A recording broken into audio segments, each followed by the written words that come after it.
सबको स्क्रीन दिखाई दे रही है? Yes ma'am. ओके, तो आज का प्रैक्टिकल है study of working of the following instruments. हमको वर्किंग देखनी है इंस्ट्रूमेंट्स की। कौन से इंस्ट्रूमेंट्स हैं? तो फर्स्ट है सॉइल थर्मोमीटर, सेकंड है anemometer and third is pH meter. तो यहाँ पे स्क्रीन पे जो तुमको दिखाई दे रही है पिक्चर, ये है सॉइल थर्मोमीटर। ओके, सो थर्मोमीटर बेसिकली क्या होता है? सुने हैं तुम लोगों ने कभी थर्मोमीटर? Yes ma'am. क्या होता है, क्यों यूज करते हैं उसका? Check the temperature. Yes, temperature check करने के लिए थर्मोमीटर का यूज होता है। तो ये है सॉइल थर्मोमीटर। तो सॉइल थर्मोमीटर जो है स्पेशल टाइप ऑफ थर्मोमीटर होता है, जो किस लिए यूज होता है? सॉइल का टेम्परेचर चेक करने के लिए। अब सॉइल का टेम्परेचर क्यों चेक करते हैं? क्या रीजन हो सकते हैं इसके पीछे कि सॉइल का टेम्परेचर क्यों चेक करना है हमको?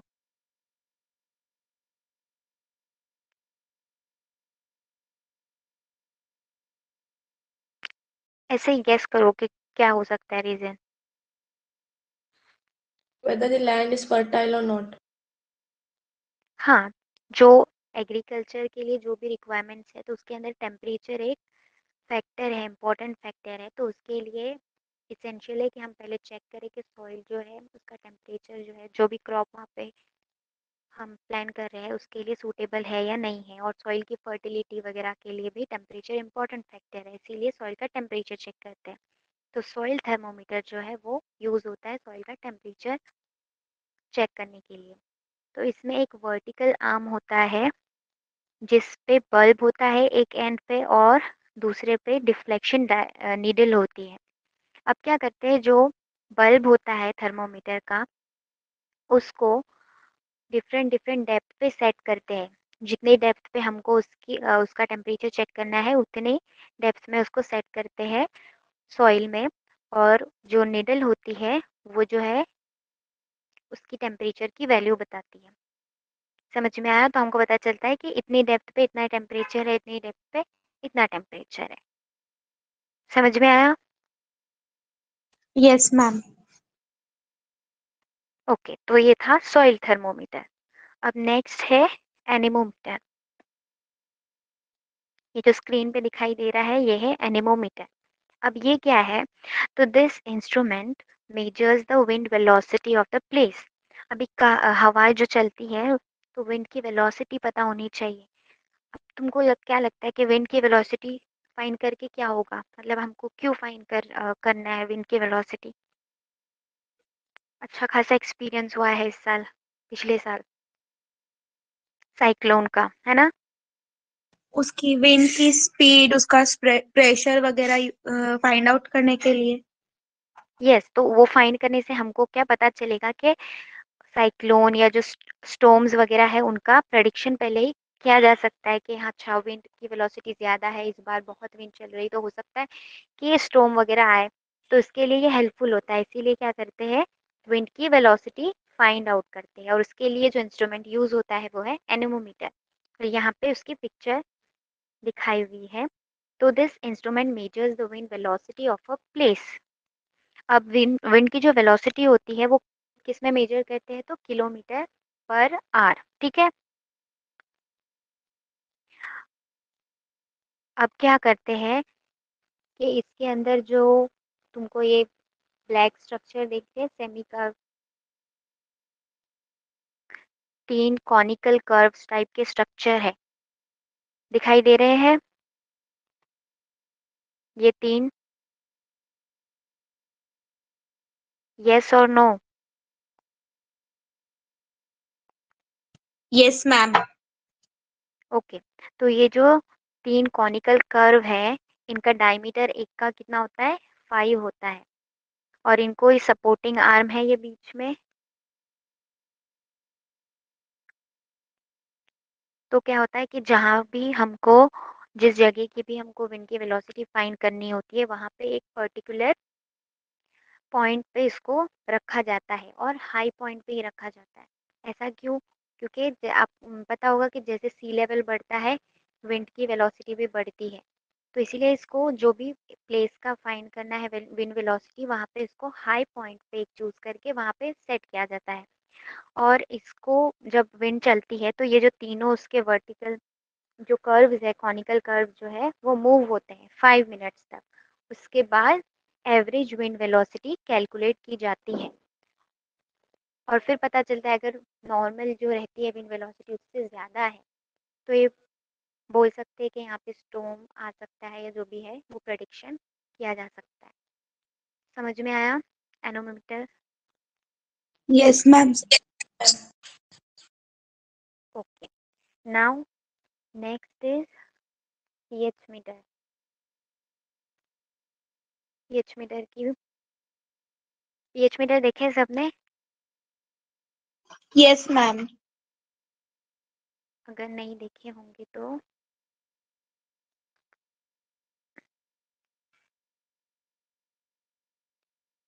ये देखो, ये है पीएच मीटर।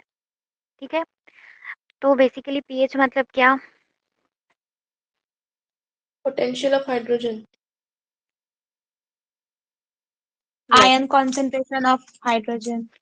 हाँ, पीएच इज नेगेटिव लोगरिथम मतलब हाइड्रोजन आयन का कॉन्सेंट्रेशन। तो किसी भी हमको सब्सटेंस का जो कि लिक्विड फॉर्म में है उसका पीएच फाइंड करना है तो उसके लिए क्या यूज होता है? PH meter. अब इसमें इलेक्ट्रोड्स होते हैं, glass electrode and calomel electrode. So पहले हम देखते हैं ग्लास इलेक्ट्रोड। ये देखो, ये ग्लास इलेक्ट्रोड है, इसके ऊपर एक प्लास्टिक की कवरिंग, अंदर पूरा ग्लास है। ठीक है, ये कैलोमल इलेक्ट्रोड है। तो जो ग्लास इलेक्ट्रोड है ये स्मॉल, इसके अंदर तुम देखेंगे ना अगर केमिस्ट्री में तो ये तुमको आएगा तो देखना, इसके अंदर स्मॉल बल्ब होता है एक एंड पे जिसकी थिकनेस जो है वो 0.1 mm होती है और एक एंड पे इसके ग्लास ट्यूब होती है जो हाई रेजिस्टेंस की होती है। अब बल्ब जो होता है, स्ट्रक्चर समझ में आया तुमको? ऊपर ग्लास ट्यूब होती है, नीचे स्मॉल बल्ब होता है और जो ट्यूब है वो हाई रेजिस्टेंस की होती है और जो बल्ब है उसके अंदर क्या होता है? 0.1 मोल HCl जो है सॉल्यूशन होता है और ये कनेक्ट किससे होता है? प्लेटिनम वायर से। अब सिल्वर क्लोराइड इलेक्ट्रोड जो है वो रिवर्सिबल होता है एच हाइड्रोजन आयन के, मतलब अगर जो भी सॉल्यूशन है उसके अंदर हम उसको डिप करेंगे जिसका पीएच हमको फाइंड करना है तो जो जब इसके कांटेक्ट में आएंगे, ये रिवर्सिबल है किसके लिए? हाइड्रोजन आयंस के। तो जो भी उसमें सॉल्यूशन में हाइड्रोजन आयंस प्रेजेंट रहेंगे वो इसके जब कांटेक्ट में आएंगे तो ये रीडिंग शो करेगा। वो रीडिंग क्या होंगी? पीएच। समझ में आया?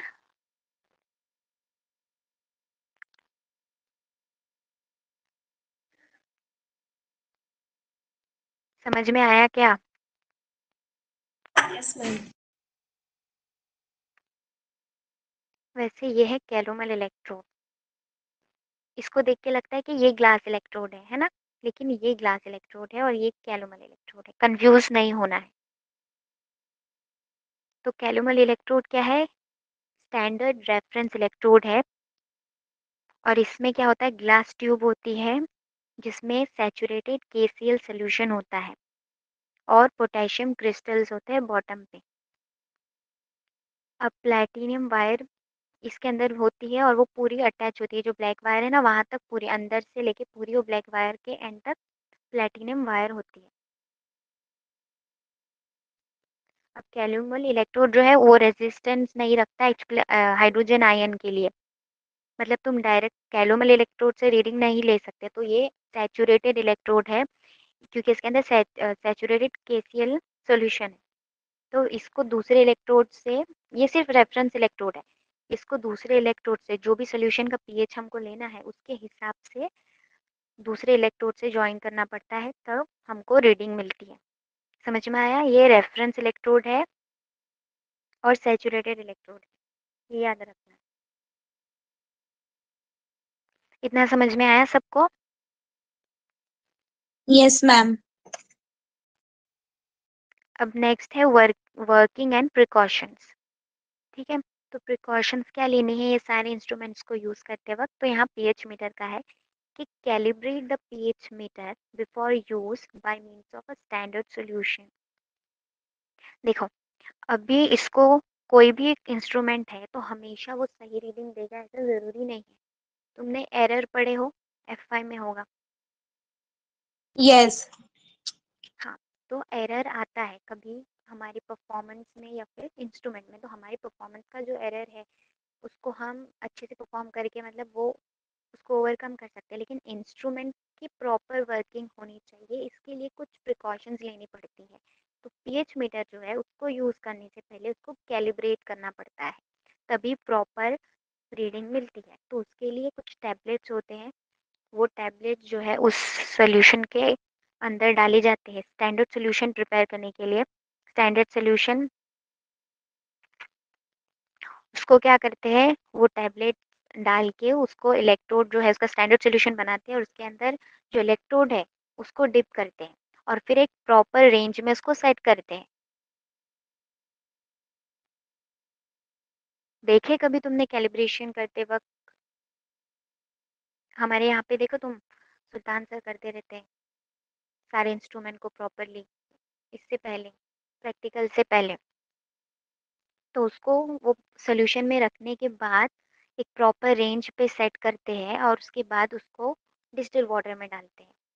और डिस्टिल वाटर में क्यों डालते हैं? क्योंकि जो स्टैंडर्ड सोल्यूशन जिसमें हमने इसको रखे थे प्रॉपर सेट करने के लिए, कैलिब्रेशन के लिए, उसके ट्रेसेस उसके अंदर होते हैं, इसलिए उसको डिस्टिल वाटर में रखते हैं और उसके बाद प्रॉपरली वॉश करने के बाद उसको जो हमारा टेस्ट सोल्यूशन है जिसका हमको पीएच फाइंड करना है उसमें डिप करते हैं।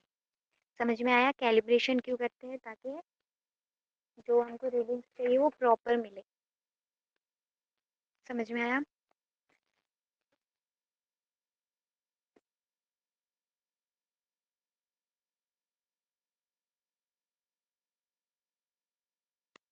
किसी को कोई कंफ्यूजन है? No ma'am.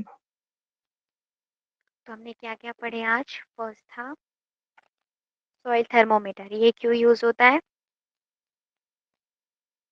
सॉइल की टेम्परेचर चेक करने के लिए, उसकी fertility. Yes. Second is anemometer, इसका क्या यूज है? It measures the wind velocity. Exactly. Then next is pH meter, it is use to measure pH of the solution of or soil. pH of the substance in solution form or liquid form। और precautions क्या लेने हैं हमको pH meter use करने से पहले? Calibrate करना. Yes, calibration करना चाहिए ताकि जो हमको रीडिंग है वो प्रॉपर मिले। किसी को कोई कंफ्यूजन है आज के प्रैक्टिकल में? No ma'am. ओके, तो ये आइडेंटिफिकेशन के लिए आते हैं, तुमको उसकी पिक्चर दिखाएंगे या फिर वो जो इलेक्ट्रोड्स है वो अवेलेबल है तो वो वहाँ पे रखेंगे। कंफ्यूजन कहाँ पे होती है? ग्लास इलेक्ट्रोड और कैलोमल इलेक्ट्रोड में। कैलोमल इलेक्ट्रोड और ग्लास इलेक्ट्रोड की पिक्चर मैंने तुमको दिखाई, जो पूरा ग्लास का उसके ऊपर कवरिंग है ग्लास इलेक्ट्रोड के ऊपर प्लास्टिक की। ठीक है, तो कंफ्यूज नहीं होना है।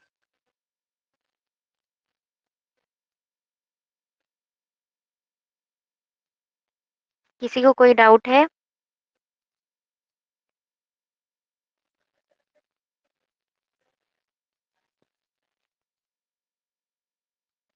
आज के प्रैक्टिकल में किसी को कोई कंफ्यूजन या डाउट है? No, ma'am. सबका रिस्पॉन्स आना चाहिए।